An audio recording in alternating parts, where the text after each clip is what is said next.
Hi guys, and welcome back to my channel. This is Diana with Crazy Creativity, and today I have another staple.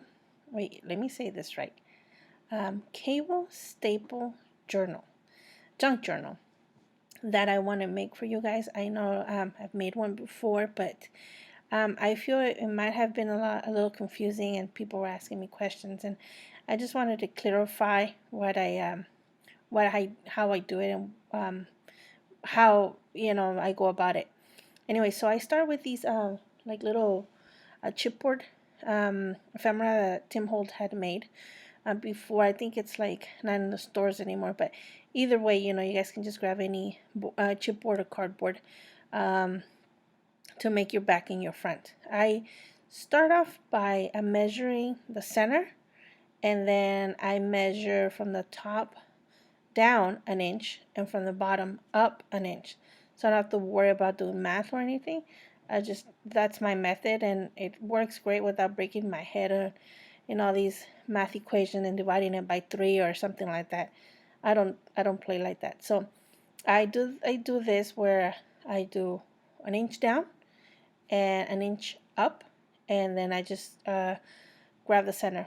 I have this idea that I wanted to put another eyelet in the center, but my hole puncher didn't go all the way in there. I didn't think about that. I didn't plan accordingly. So what I'm doing is I'm stabbing the center, and I'm just using I think there's punchers, and I just punch the hole through it, and I clean it up because a lot of chipboard comes across the other side.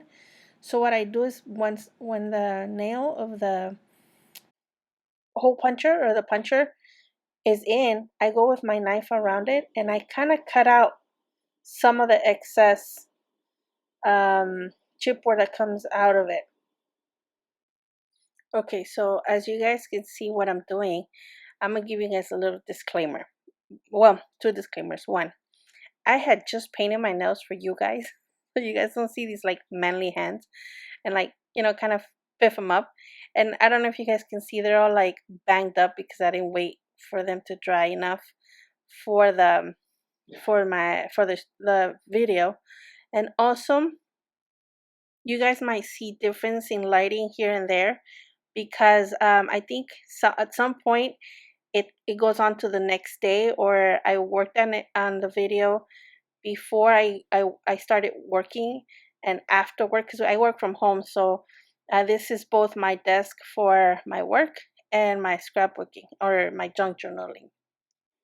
Once I've prepared the cover paper that's going to go on the inside of my covers, I decide to clean up my hole a little bit more because the little bump just came out way too much, and it was just not going to allow me to put the eyelet on it.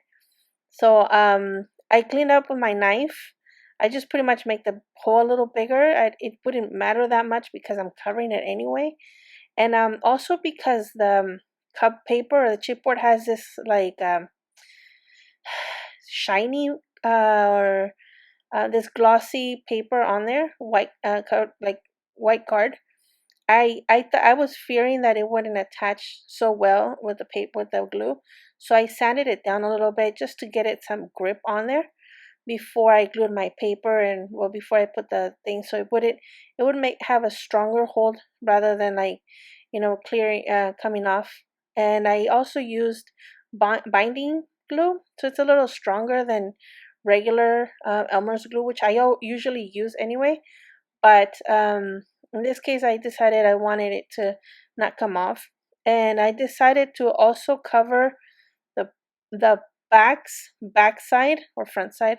I don't know, but the back cover has both sides covered with this same paper from the scrapbook notebook. And after I'm done covering it and dries up, I sand all the way around it with my sanding block. It gives me a little bit of rough texture on the edges, and it just doesn't look new and covered. And I like how it turns out when I do that, rather than just having cut paper on top of chipboard. It kind of mends both paper and chipboard together rather than just have two pieces. And it also, because the chipboard has round edges or corners, it allows me to shape the paper onto that same shape, and it looks like if it was there the whole time. Once I have the papers or the covers covered, I go back with my hole punch and repunch my holes. Granted, I could have done it the opposite, where I glue the paper first and then I would go back and repunch the holes. I mean, punch the holes once everything's glued. But I like to start like with that, with the holes, because in case something happens, I could always just use the covers or the paper to cover my mistakes. That's how I feel. Anyways, I ran out of black eyelets, and I used a permanent marker just to um, make it black. The eyelid make it black, so I only had like purple and like yellow, I think it was. So I'm using the same. I think they call it's an alligator or something, alligator punch, and I'm using it to put the holes back in there. And when it comes to the center one, because it wouldn't reach, I found out that after many trial and errors that I did, I found out that the best way to do it was just to use either I mean, in the case of this video, you guys will see that I use some pliers, but I think that anything would have worked just as well. I think that anything that would can kind of like compress it down would have worked, because um, it's not as hard as you would think with the material wise. It's not as hard. Or see, I try to maybe do something round like an anvil and kind of like press it down, but I was able to use my pliers and like little by little go around in a circle and bring it down, and it worked great. You couldn't tell the difference between using the little clamp or doing it by hand. You couldn't tell the difference at all.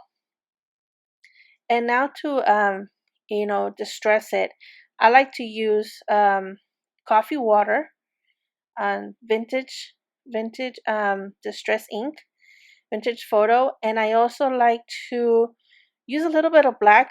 I feel like it gives it different dimensions of aging, because aged paper, I've noticed that it has a different weathering and different antiquings and different shades. So I like to use that. I like to use either different browns or add some black, or I always use coffee water when I'm blending these colors.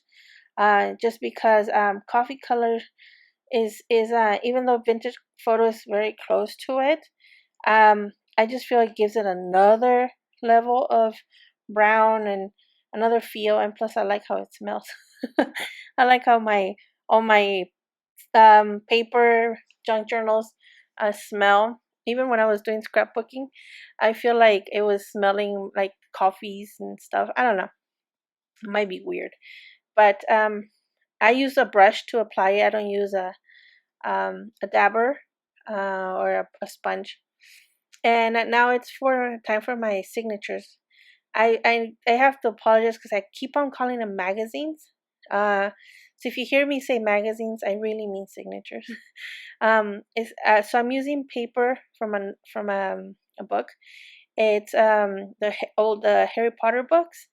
My daughter had the whole collection, but she had a couple of the books that were soft covers, so I replaced them with hard covers, and I decided to junk journal or use them as journaling ephemera on my junk journals, just because it reminds me of her, and I like to put as much as personal stuff as I can on my junk journals, and it reminds me of like my kids, my husband, and or different activities. Like I use this coffee sheet. I mean, not coffee, cookie sheets, and these are the cookie sheets that we use to make either cookies, or we use to make the Lord's Supper um, um, for church. And so I use those for also for the junk journal pages. Um, what I do instead of like, I don't know if you guys could see it. It's probably pretty self-explanatory the way it's seen here on the video. But I use my ruler as a mark, and then I go back with the other ruler and put it on the other side of the ruler so that I can use it to cut, because I like the metal one to cut better. And it's better for me. I don't have to like measure. It's actually pretty fast. To cut down my time even more, I'll do several pieces at a time, and sometimes I'm able to. I prefer to rip it with the ruler because it has that unfinished edge. But sometimes I do have to use my knife and cut the all those layers. I To let you guys know what that little thing that I just threw off to the side. It's a vinyl square that it's like a sample of the flooring. I think I got it at Home Depot or Lowe's, and they were selling it for like 20 cents. And I bought a few, but I don't remember what I used the other ones for. I've had this one for like maybe 5 years, and as you guys can see, it's still like pretty intact.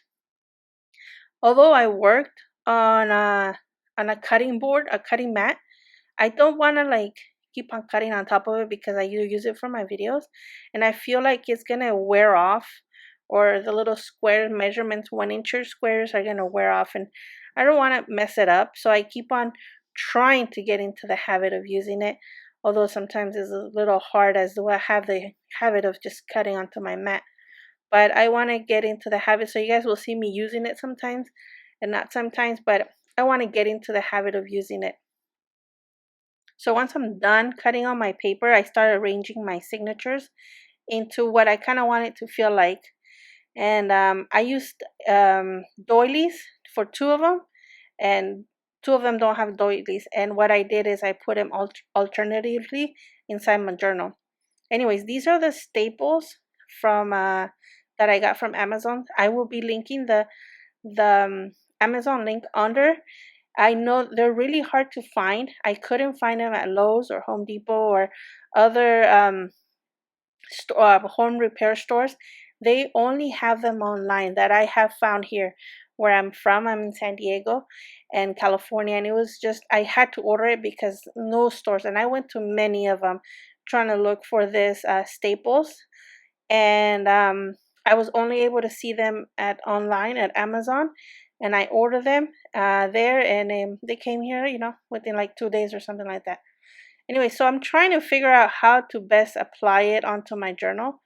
So I tried to mark the center of my hole, but I was like, wait, I still have to measure both sides, and kind of was like not working for me. So what I did is I put the staple where I want it to go, and I would measure both sides, and using my pen, not really to write on it, but mostly to make the indentation or the mark of where I want to staple one side and then the other side.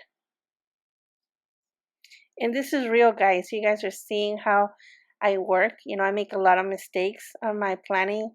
I make a lot of I think I'm going to do it one way, but when I'm there it really doesn't work, so I end up doing it another way.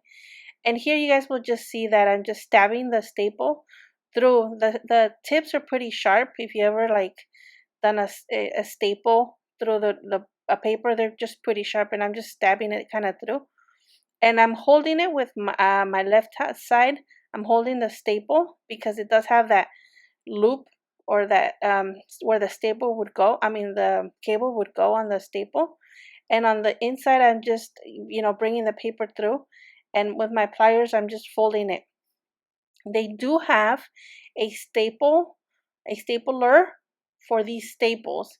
I will get to it using it one time, but it only has a certain amount of reach. And I feel like making that purchase would be a kind of a waste of money for me because it has a little bit of reach. It has, I think, like, I would be able to only use it on small journals such as this one, but I like to make, different size of journals, and I'd rather work without it so I can get, different ways and techniques of building it. Anyway, so I was gonna use leather, but I ended up using this kind of like twine. It's I actually don't know the material of this uh, kind of like twine looking thing thread, and you guys will see that I go I my whole point is to use the center hole as a guide for my closure for the string. But see, it didn't work the same way here, so I'm like experimenting here. But I'm using it to hold the stapled signatures together, and at the same time that string will also be closing my journal. So here's how it would look as is at this moment. But I have another idea. It so happens to be that I have these index cards that are the exact size of my journal. I mean, I think everything worked out great because I saw them, they saw me, we glared at each other, we fell in love, and I feel like they had to go together. So I figured Ford would be great, and love is one of my favorite words, and I decided to use that. And so I'm gonna use these on between my signatures. I use 4 signatures, and I'm gonna use these and attach one in between each signature. FYI, this pause was for me to like really think about my next step, and the way I've decided to attach them was making holes, 2 holes per hole. I don't know if that wasn't clear enough, but so I marked where each of the holes, eyelet holes on the cover, would go on the left side and the right side. You guys will see right there. See how there's 2 holes per hole, the top one and the bottom, because I'm attaching it only to the bottom staple and to the top staple. So me being the lazy person that I am, time is money, right? So I did all 4 cards at the same time, and I did 2 holes per hole, and this is me grabbing. So I'm hoping the video kind of explains it more, because verbally it's gonna be hard for me to explain it. So, but I'm gonna try because I love you guys. Anyways, so you grab the string, you put it through the index card. You go around the staple under the cord or the string that's holding on to the staple to the journal. Okay, let me try to explain that again. The cord that I'm attaching to the index card has to go under the cord that is holding all the staples and the journal together. Because if it goes on top of the cord, when you go around the staple, it bends the staple and it doesn't make it look right. So it has to go under the cord. Plus, it also contains everything much neater. And then to end up the whole tying it off, I double knotted, just because it's a thick twine, and if you don't double knot it, it's gonna come off. And this is how the journal looks once I've attached all the index cards to the book. You guys will see that it looks great. It looks fantastic, and you can move them, you can take them off, put it back on, replace them. Also, the great thing about this kind of journaling is that it can be as thick as you want. Like, I could have made it so much thicker, but here it is. It's all finished. I went ahead and I decorated the index cards just so you guys could see how it could potentially look. Fun. Well, it was really fun for me, and it was exciting for me to show you guys. Well, thank you guys so much for watching my videos. You guys are supporting me a lot, and I'm hoping I'm teaching you guys. I'm encouraging you guys to learn new stuff and go out there and change the world one card or one junk journal at a time. Thank you guys for watching. I hope you enjoyed this video. Please subscribe to my channel for more videos and more junk journal ideas. Thank you guys for watching. Have a good day.